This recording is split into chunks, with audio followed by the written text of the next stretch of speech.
2010 PCI to LAD, then again PCI to RC was done in 2018. His recent echo is for July 2019, EF is 50 to 55%. MPI was done in July, which was normal. Now again he is complaining of chest heaviness and postprandial angina since 1.5 months. Okay अभी चलने में कितनी तकलीफ होती है आपको?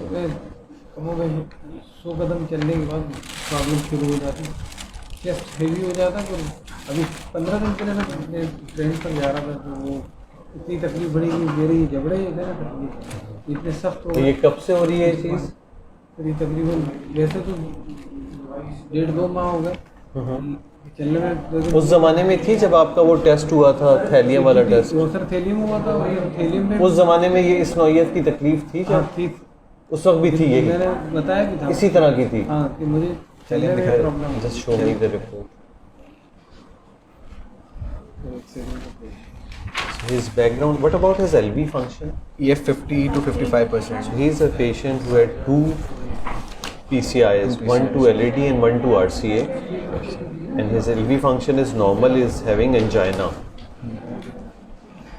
and this was 70% heart rate, 5 minutes were within normal. इसमें कोई आपको तकलीफ हुई थी चलने के दौरान? 4 मिनट के बाद मुझसे नहीं चला जा रहा। मैंने So actually this thallium is not normal, because you can read it normal. It's not normal because he was unable to complete it. He had chest discomfort at 70% of the predicted heart rate at 4.5 minutes. So this is an inconclusive or other way around a positive thallium for symptoms. Although he not had any perfusion abnormalities, but he had symptoms during walking. Because such kind of young patient, if he is unable to walk beyond 4 minutes due to chest heaviness, that means something is going on in the coronaries.